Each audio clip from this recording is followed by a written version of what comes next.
Chapter 17, Monday. On Monday morning, the boys woke up early, gathered their supplies, and headed to school about 15 minutes before the rest of the students started to arrive. George and Harold carried their stilts and supplies into the boys' restroom upstairs and placed them inside one of the empty stalls. Finally, they closed the stall door and locked it. If you were standing outside the stall looking underneath the door, it appears as somebody was sitting down in there taking care of business. George and Harold knew that nobody would dare go near the stall, so it was now the safest place in the school to hide stuff. Soon the students began arriving and the day started pretty much like normal. Mr. Krupp marched up and down the hallways screaming and making children cry. Kipper and his creeps stole money and distributed wedgies to the kindergartners, and a general feeling of hopelessness and despair filled the morning air. At lunchtime, as usual, the downtrodden kindergartners sat at their table with no food at all. Mr. Krupp stomped up to the kindergarten table and started getting angry. "How come you kids never have any food at lunchtime?" he shouted. Said one kid. "We're on diets." "Oh," said Mr. Krupp as he pulled his belt over his giant stomach. "Well, good," he said. "It's important to stay fit and healthy like me." In the afternoon, George and Harold asked to be excused so they could use the restroom. They only had about 5 minutes to set things up, so they had to hurry. Harold opened the locked door of their secret restroom stall, and George climbed up on the stilts. Quickly, they sneaked out into the hallway. George still walked over to Kipper's locker, and Harold handed him the long spool of shelf-lining paper. Carefully, George placed the paper on top of the lockers and rolled it down to the end. The paper flipped over the edge of the locker tops and rolled down to the side. Harold caught it and taped it to the side of the lockers, marking off some measurements with a ruler. George put the padlock that he and Harold had bought on the end of the paper, 2 lockers down from Kipper's. They were ready. Quickly, they put their supplies back into the restroom stall, locked the door, and hurried back to their classroom. At the end of the day, Kipper walked to his locker as usual. He unlocked his lock with the key hanging around his neck, then put his padlock on top of his locker, right on top of the long roll of paper. George and Harold were standing about 6 lockers away, where Harold had taped the end of the paper to the side of the long row of lockers. Now came the tricky part. As Harold provided cover, George carefully pulled out the long roll of paper. The paper began to move. Kipper's padlock, which was just above Kipper's head, began to move away from Kipper. George and Harold's padlock, which was 2 lockers away, began moving toward Kipper. Harold had measured everything carefully, so George knew to pull the paper exactly 24 inches. When he was finished pulling, the new padlock was directly above Kipper's locker. Kipper had just finished stuffing all of his stolen money into his duffel bag. He put his cell phone on the top shelf of his locker, closed the door, then reached up and grabbed George and Harold's padlock. Next, he closed the door and clicked the new padlock in securely. "Let's boogie," said Kipper to his buddies, and they strutted to the gymnasium to get ready for wrestling practice. "That was awesome," said Harold. "Yeah," said George, "but we still got a lot of work to do." George and Harold waited patiently until almost everybody had gone home. Some kids were still in the gym or outside or in the chess club downstairs, but the hallways and restrooms were empty. George and Harold sneaked over to Kipper's locker, unlocked their padlock, and opened the door. Harold unzipped Kipper's duffel bag and emptied all the stolen money onto the floor. "Whoa," said Harold, "there must be $1,000 here." Harold quickly scooped up the stolen cash while George typed on Kipper's cell phone. "What are you doing with that phone?" asked Harold. "I'm sending a text to Kipper's 3 goons," said George. Once the money was safe and the texts were sent, George and Harold put everything back the way it was, with 2 additions. Harold put the Susie Sunshine Friendship Bracelet kit in Kipper's locker, and George placed an envelope beside Kipper's phone. Finally, George grabbed Kipper's padlock from the top of the lockers, closed the door, and locked it with Kipper's own padlock. Then they set everything up so it would be ready for tomorrow afternoon. "Let's get out of here," Harold said nervously. "Just one more thing," said George. Quickly, the boys sneaked into the gym locker room and left a second envelope inside one of Kipper's smelly shoes. Then they hurried out of the school and headed for home. "I kind of wish we could stay and watch the fireworks," said Harold. "I think it's better if we're not there," said George. "Things are about to get ugly." Chapter 18, Things Get Ugly. Kipper found the envelope in his shoe just after wrestling practice ended. He opened it. Inside were 2 friendship bracelets and a note addressed to him. Kipper proudly slipped each friendship bracelet onto his wrist and admired it. He couldn't wait to show his buddies. Dear Kipper, we made these friendship bracelets for you because we think you're totally cool and stuff. Love, the cheerleaders. Who were all out in the hallway staring at their cell phones in shock. Look what I got, Kipper said, proudly waving his wrist at his goons. Kipper's friends, who were all reading the same text message on their phones, looked up at Kipper with their mouths hanging open in disbelief. What? Said Kipper. They're just friendship bracelets. Let's make friendship bracelets. Get your supplies at my locker. Whoever makes the prettiest gets a big kiss from me. Kipper's 3 friends looked at each other like Kipper had gone completely mad. I don't want to make friendship bracelets with you, dude, said Loogie. Me neither, said the other 2 thugs simultaneously. What are you talking about, said Kipper. He unlocked his locker and opened it up. Hey, what the heck is this? Kipper screamed. Somebody's been in my locker! Loogie Bug and Finkstein saw the Susie Sunshine Friendship Bracelet kit and shook their heads in disgust. Kipper kicked the kit into the hallway, then stomped on it. Then he tore open his duffel bag. It was empty. Ah! Kipper screamed. Somebody stole all my money! Kipper looked up and down the hall frantically. When I found out who's been in my locker, I'm gonna kiss them? Asked Finkstein. The other 2 thugs laughed. Kipper grabbed Finkstein by his shirt collar and shook him back and forth like a rag doll. What are you talking about? He screamed. This, said Finkstein. He showed Kipper the text that had been sent from Kipper's cell phone. I didn't write that, Kipper screamed. Well, what's up with those friendship bracelets on your wrist then? Asked Bug. The cheerleaders gave me those, said Kipper. At that very moment, a group of cheerleaders was coming in for practice outside. I'll prove it, said Kipper. He showed the bracelets to the cheerleaders, waving his wrists at them like a lunatic. You guys made these for me, right? Kipper asked them, pointing desperately at the friendship bracelets. The cheerleaders gave Kipper a strange look. Ew, said Wendy Swan, the head cheerleader. Kipper blinked his eyes like a crazy person. He began breathing heavily. He clenched his fists and shook with rage. Kipper's friends glanced at each other, exchanging silent, worried looks. They each took a few steps backwards as if they feared Kipper might explode. Hey, we'll see you later, Susie Sunshine, said Loogie. The 3 thugs walked away laughing, leaving Kipper alone and frenzied. Finally, Kipper returned to his locker. He grabbed his cell phone and found an envelope beside it. Kipper tore the envelope open with insane rage and read the note inside. I'm coming for you, signed Wedgie McGee. Chapter 19. Who is Wedgie McGee? George and Harold stopped by the thrift store on their way home to buy a bunch of supplies for Tuesday. The checkout lady gave them a very strange look as they walked up to the cash register. What are all these dresses for? Asked the lady. They're for school, said Harold. Oh, said the lady. When they got home, the 2 boys sat in George's bedroom and counted Kipper's stolen money. It totaled $916.00. I feel like Robin Hood, said George. What should we do with all this dough? I think we should use it to buy lunches for all the kindergartners, said Harold. That's what it was supposed to be used for in the first place. George agreed. He picked up the phone and called the Pico Pizza Palace. Can you guys deliver pizzas to the elementary school around noon tomorrow? He said. Awesome! We'll take 5 large cheese pizzas, 5 large pepperoni, and 5 large black olive and pineapple. George discussed the details and arranged to drop off the payment in the morning. We're all set for lunch tomorrow, said George. Cool, said Harold. The next morning on the way to school, George and Harold walked by the Pico Pizza Palace. It wouldn't open until 11 a.m., but that didn't matter. George took out an envelope filled with money, coupons, and instructions, and a tip for the delivery guy, and dropped it through the mail slot on the front door. George and Harold had a very busy day ahead of them. They got to school early and unlocked the door to their secret restroom stall. As the 2 boys unloaded their supplies and arranged their stilts, they heard the sounds of the other students beginning to arrive.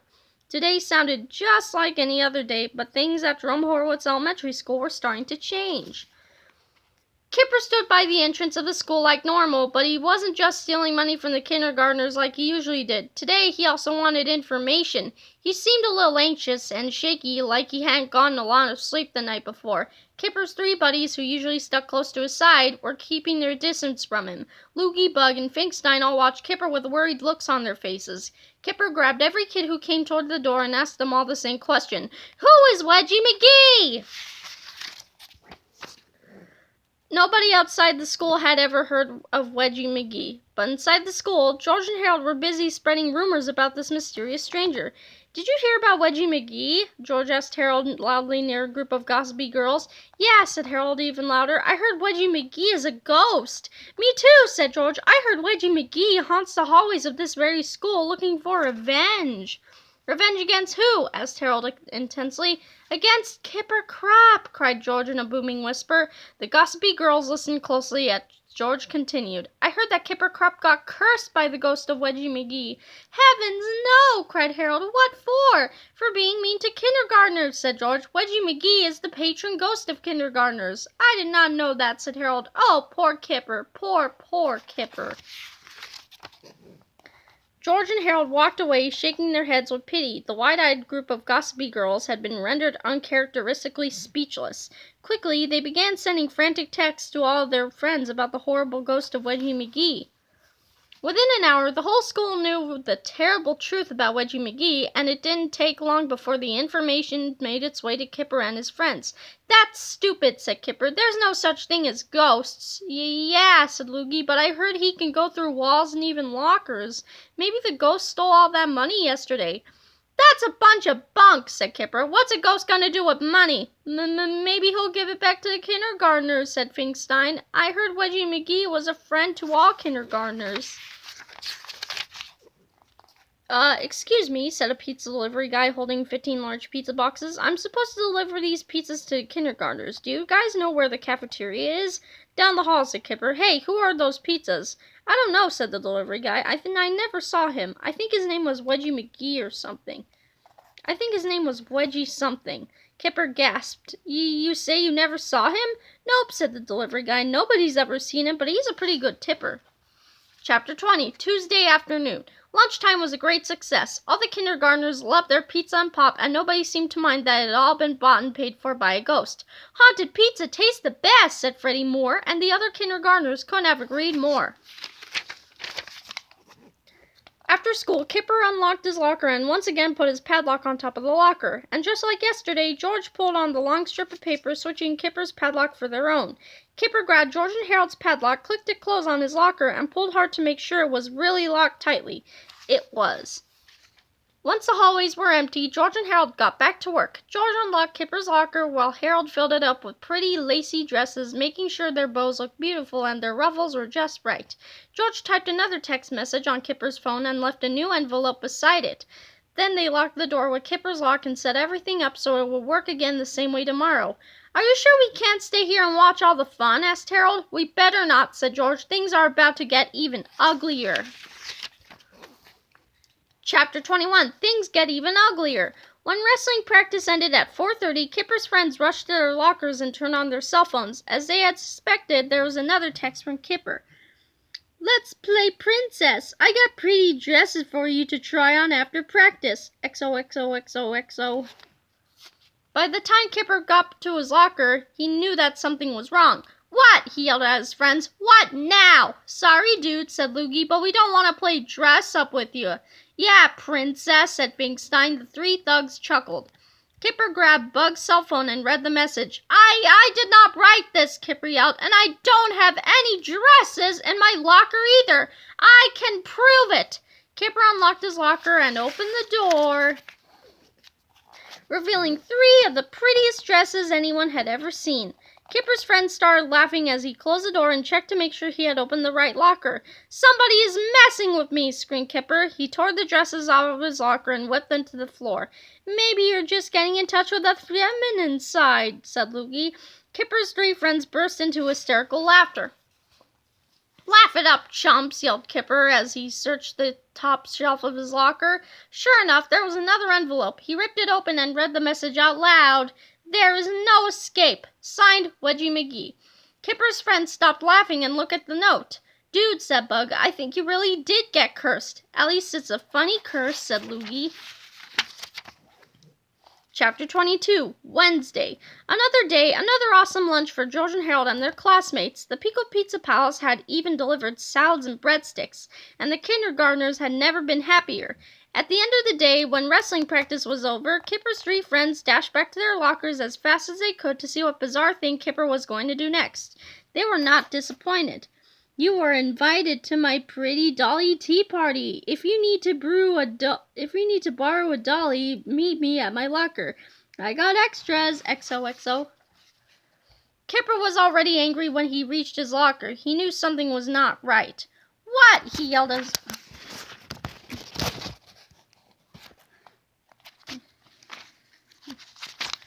What? He yelled at his friends. What are you guys laughing about? Dude, said Loogie, can I bring a teddy bear to your tea party, or is it just for dollies only? The three thugs busted up laughing. Kipper grabbed Loogie's cell phone and read the message. I did not write this, Kipper screamed wildly, and I don't have any dolls in my locker either. Kipper grabbed the key from the chain around his neck, unlocked his padlock, and threw the locker door open with a mighty crash. About 20 dolls tumbled out of the locker and fell into a pile at Kipper's feet. Kipper's friends each took a few steps back. They weren't sure whether to keep laughing or start running. Kipper did nothing at first. He just stood there looking down at the mountain of dolls at his feet. Then he began breathing heavily as he started to twitch. The trembling originated at Kipper's feet, making its way slowly up his legs. By the time it reached Kipper's upper body, he was shaking like a volcano that was about to explode. Kipper squeezed his fists into tight knots of fury as he raised his right foot and began kicking the dolls. I hate you! I hate you! I hate you! Kipper screamed as he punted his pretty dollies up and down the hallway. Kipper's friends had never seen a freak-out quite like this. Kipper grabbed two of the bigger dolls and started swinging them around and around, smashing them against his locker doll and just about anything else that was nearby. Then came the tearing and the biting and the stomping and the decapitating. Loogie, Bug, and Finkstein decided it might be a good time to start running. Kipper's berserkathon lasted about 15 minutes. Finally, he collapsed, exhausted, in a pile of fluffy polyester filling, shredded dolly dresses, and tiny plastic arms, legs, and heads. Kipper just sat there, breathing slowly for a long time and staring at nothing. Then Kipper thought of something. It was as if he finally figured out the mysteries of the ages. He stood up and grabbed his padlock from the top of his locker. Carefully, he turned it over and over again in his hand, studying it very closely. Aha! He exclaimed. Chapter 23, Thursday. Things were back to normal on Thursday. Kipper stood in front of the school and made every kindergartner hand over their lunch money. Things are gonna change around here, Kipper told the children. Starting tomorrow, your taxes are going up. You kids are gonna have to pay me $4 a day, or it's wedgie time. Kipper's three thugs watched the shakedowns from a distance. Finally, they approached Kipper nervously. Dude, said Loogie, what are you doing, man? I'm taking back what's rightfully mine, said Kipper. But aren't you afraid of the ghost of Wedgie McGee? Asked Bug. There is no ghost of Wedgie McGee, you morons, yelled Kipper. It's all set up. I figured it out last night. Somebody has been picking my padlock and putting stuff in my locker. But who would do that? Asked Loogie. The same person who has been writing those stupid text messages on my cell phone, said Kipper. But it's all going to end today. How? Asked Loogie. I got a new padlock, said Kipper. He reached into his pocket and pulled out a brand new Super Duper Combo Lock 2000. This thing is totally pick-proof, said Kipper. The four thugs walked into the school and headed for the lockers. Kipper unlocked his old padlock and threw it into the garbage can, along with the key around his sweaty neck. Then Kipper put his all-new pick-proof combination padlock on his locker and clicked it shut. Let's see somebody try to mess with me now, Kipper sneered. At noon, when the pizza delivery guy showed up with lunch for the kindergartners, Kipper stopped him in the hallway. We'll take those pizzas, said Kipper, but I'm supposed to deliver them to the kindergartners, said the delivery guy. We'll do it for you, said Kipper. Sorry, said the delivery guy, but I've got strict instructions from Wedgie McGee to... Oh, Uncle Benny, Kipper yelled. Mr. Krupp came bounding up the hallway. Boom, boom, boom, boom, boom. "What seems to be the problem, Kipper?" he asked. "This guy is delivering pizzas to the kindergartners," said Kipper. "Is he allowed to do that?" "Absolutely not," said Principal Krupp. "These kids are on diets." "See," said Kipper to the delivery guy. "Now gimme those." Kipper's thugs took the pizzas and the pop away from the delivery guy. They brought it straight to the kindergartners' table in the cafeteria and started stuffing their faces. "Mmm," said Kipper to the hungry kindergartners. "This pizza sure is tasty." The 4 barbarians devoured 8 whole pizzas between them and finished off 14 cans of pop. Then they sold all their leftovers to some of the other students. "Too bad the kindergartners can't buy any," Kipper laughed. "But they don't have any money, do they?" George and Harold were heartbroken. They had already seen Kipper's new padlock and noticed that it never left Kipper's hands when he unlocked it, not even for a second. "Well," said Harold sadly, "I guess the jig is up." "Nothing's over till we say it's over," said George. "We gotta think of something else, and quick." Chapter 24, Foamy White Ectoplasm. After school, George and Harold waited until the hallways were empty. Then they opened their secret stall in the boys' restroom. George had an idea. He climbed up on the stilts, and Harold pulled the pants all the way to the top of George's head. Then George tried walking around, looking at the zipper hole with one eye. "Well," said George, "how do I look?" "I'm not sure," said Harold. "You kind of look like an afro with legs." Said George as he peeked at himself in the bathroom mirror. "I think I'm going to need a haircut." George's idea would have to wait until tomorrow. Fortunately, the 2 boys had a backup plan. George and Harold ran to the convenience store up the street and brought 4 cans of shaving cream and a box of bendy straws.